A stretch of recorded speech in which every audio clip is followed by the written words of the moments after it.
ഇന്നത്തെ വീഡിയോ നമ്മൾ നോക്കാൻ പോണത് edge that made me profitable. എന്നെ പ്രോഫിറ്റബിൾ ആക്കിയ ഏറ്റവും സിംപ്ലസ്റ്റ് എഡ്ജ് എന്ന് ഞാൻ വിശേഷിപ്പിക്കുന്ന ഒരു എഡ്ജാണ്. ICT എൻട്രി മോഡലിൽ തന്നെ ഏറ്റവും സിംപ്ലസ്റ്റ് ആയിട്ടുള്ളൊരു എൻട്രി മോഡലായിട്ടാണ് ഞാൻ അതിന് വിശേഷിപ്പിക്കുന്നത്. സോ ഇതിന് കാരണം എന്താണെന്ന് വെച്ച് കഴിഞ്ഞാൽ എല്ലാ ICTൻ്റെ എൻട്രി മോഡൽസിനും ഡെയിലി ബയസ് ആണ്, ഹയർ ടൈം ഫ്രെയിമിൽ അനാലിസിസ് ചെയ്യണം. സോ നമുക്ക് ഈ ഒരു എൻട്രി മോഡലിലേക്ക് വരുന്ന സമയത്ത് നമുക്ക് ഹയർ ടൈം ഫ്രെയിമിലേക്ക് അനലൈസ് ചെയ്യേണ്ട ഡെയിലി ബയസ് എന്തോ ആയിക്കോട്ടെ, നമുക്ക് സിംപ്ലസ്റ്റ് ആയിട്ട് ഏറ്റവും ബിഗിനേഴ്സിന് പറ്റിയ ഒരു എൻട്രി മോഡലാണ് എന്ന് പറഞ്ഞുതരാൻ പോണത്. സോ വീഡിയോയിലേക്ക് പോകാം. നമ്മൾ എടുത്തിരിക്കുന്നത് EUR/USD 50 മിനിറ്റ് ടൈം ഫ്രെയിമാണ്. ഓക്കെ, ഇന്നത്തെ ഗ്രാഫാണുള്ളത്.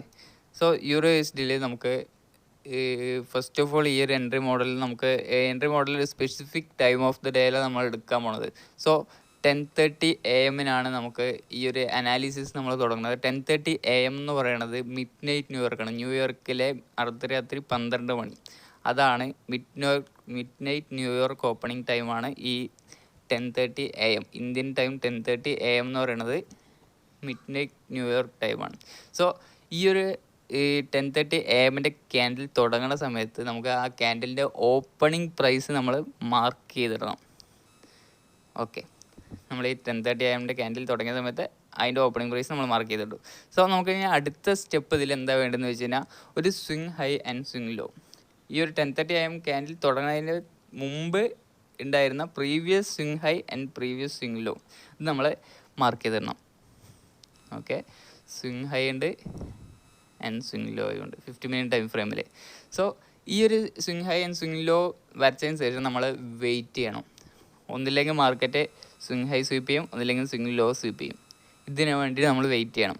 ഈ ഒരു ഏതെങ്കിലും ഭാഗത്തേക്ക് ഒന്നില്ലെങ്കിൽ സ്വിങ് ഹൈയിലേക്ക് പോകാൻ വേണ്ടി നമ്മൾ വെയിറ്റ് ചെയ്യണം, ഒന്നില്ലെങ്കിൽ സ്വിങ് ലോയിലേക്ക് പോകാൻ വേണ്ടി നമ്മൾ വെയിറ്റ് ചെയ്യണം ആഫ്റ്റർ 10:30 കഴിഞ്ഞതിന് ശേഷം. പിന്നെ നമുക്ക് ഏതെങ്കിലും ഒന്ന്, ഇപ്പോൾ ഇതിൽ സ്വിങ് ഹൈ ആണ് സ്വീപ്പ് ചെയ്തിരിക്കുന്നത്. ഈ സ്വിങ് ഹൈ സ്വീപ്പ് ചെയ്തിരിക്കുന്ന സമയത്ത് ഈ സ്വിങ് ഹൈയിലേക്ക് ടച്ച് ചെയ്തപ്പോൾ തന്നെ നമ്മൾ 1 മിനിറ്റ് ടൈം ഫ്രെയിമിലേക്ക് നമ്മൾ ഷിഫ്റ്റ് ചെയ്തു. ഓക്കെ, ഈ ഒരു 1 മിനിറ്റ് ടൈം ഫ്രെയിമിലേക്ക് നമുക്ക് ഷിഫ്റ്റ് ചെയ്തതിന് ശേഷം നമുക്ക് ഇനി എന്താ വേണ്ടത്? NMSS ഒരു ലിക്വിഡിറ്റി സ്വീപ്പ് കഴിഞ്ഞു, ഒരു സ്വിങ് ഹൈയിലേക്ക് മാർക്കറ്റ് പോയി. ആ സ്വിങ് ഹൈ മാർക്കറ്റ് സ്വീപ്പ് ചെയ്തിട്ട് ഈ ഒരു ലോ 1 മിനിറ്റിലെ ആ ഒരു സ്വിങ് ലോ മാർക്കറ്റ് ബ്രേക്ക് ചെയ്യണം. MSS നമുക്ക് വേണം, ഒരു MSS നമുക്ക് വേണം, bearish MSS with an FEG. കണ്ടോ, ഇതിൽ FEG ആണ് വരുന്നുണ്ടോ? ഈ FEG മാർക്കറ്റിൽ വന്നിട്ടുണ്ട്. മാർക്കറ്റിൽ ഈ FEG ടാപ്പ് ചെയ്ത് ഉടനെ തന്നെ നമ്മൾ എൻട്രി പ്ലേസ് ചെയ്തു. നമ്മുടെ ടാർഗറ്റ് ഈ ഒരു പ്രീവിയസ് സ്വിങ് ലോ. ഇത് നമുക്ക് എല്ലാ ദിവസവും നടക്കണ ഒരു സിംപ്ലസ്റ്റ് ആയിട്ടുള്ളൊരു, എല്ലാ ദിവസവും നല്ല ഒരു മോസ്റ്റ് ഓഫ് ദ ഡേയ്സ് ഈ ഒരു സംഭവങ്ങൾ നമുക്ക് നടന്നുകൊണ്ടിരിക്കും. നമുക്ക് ആദ്യം വെയിറ്റ് ചെയ്യണം. First mid night New York time നമ്മൾ മാർക്ക് ചെയ്തിട്ടു, 10:30 AM ഇന്ത്യൻ ടൈം 10:30 AM നമ്മൾ മാർക്ക് ചെയ്തിട്ടു. പിന്നെ ഒരു പ്രീവിയസ് ആയിട്ടുള്ള swing law and swing high നമ്മൾ മാർക്ക് ചെയ്തിട്ടു. ആൻഡ് ദെൻ നമ്മൾ ചെയ്യേണ്ട കാര്യമാണ് വെയിറ്റിംഗ്. ആ ഒരു സ്വിങ് ഹൈയിലേക്കോ സ്വിങ് ലോയിലേക്കോ മാർക്കറ്റ് പോകുന്നുണ്ടോ എന്ന് നമ്മൾ വെയിറ്റ് ചെയ്തു. And market swing hike sweep ചെയ്തു. ഇന്നത്തേക്ക് നമുക്ക് സ്വിങ് ഹൈയിലേക്ക് മാർക്കറ്റ് സ്വീപ്പ് ചെയ്തു, ചിലപ്പോൾ നാളെ സ്വിങ് ലോ ആയിരിക്കും സ്വീപ്പ് ചെയ്യുക. അങ്ങനെ മാർക്കറ്റ് മാറിക്കൊണ്ടിരിക്കും. സോ സ്വിങ് ഹൈ സ്വീപ്പ് ചെയ്തു, ഡ്രോപ്പ് ഇൻ ടു 1 മിനിറ്റിലേക്ക് ഡ്രോപ്പ് ചെയ്തു. നമുക്ക് 1 മിനിറ്റിലേക്ക് ഡ്രോപ്പ് ചെയ്തിട്ട് ബിയറിഷ് MSSന് വേണ്ടി നമ്മൾ വെയിറ്റ് ചെയ്തു. ആ MSS മാർക്കറ്റിൽ സംഭവിച്ചു വിത്ത് ആൻ FEG. ആ FEGയോടുകൂടി മാർക്കറ്റ് ബ്രേക്ക് ചെയ്തു. Market tap into that FEGയിലേക്ക് മാർക്കറ്റ് ടച്ച് ചെയ്തു, നമ്മുടെ ടാർഗറ്റിലേക്ക് വന്നു.